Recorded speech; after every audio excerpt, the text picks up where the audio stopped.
presented by Rajaji Films.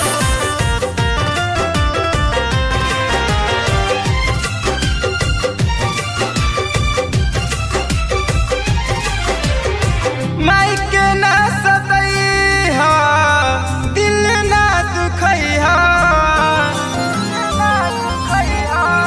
माइके ना सतैहा दिल ना दुखैहा माई के छोड़ के भाई तू मत जइहा माई के छोड़ के भाई तू मत जइहा।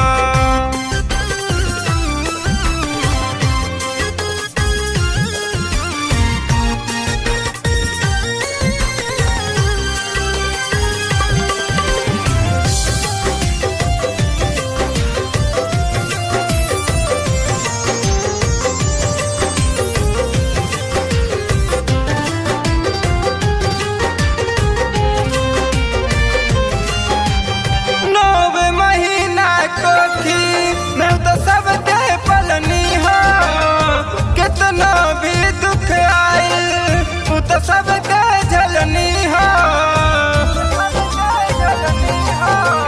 9 महीना कोखी मैं तो सबके पलनी हो कितना भी दुख आइल तू तो सबके झलनी हो कितना भी दुख आइल तू तो सबके झलनी हो।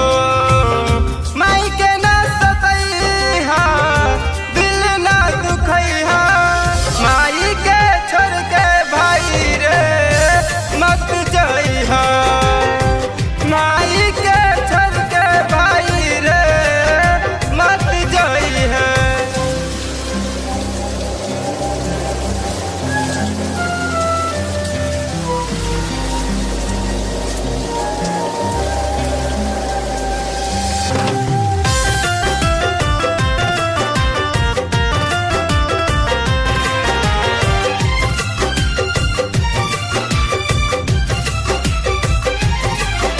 दुनिया में माहौली अनमोल खजाना हो जकरे ना माहौली उमर लेता ना हो।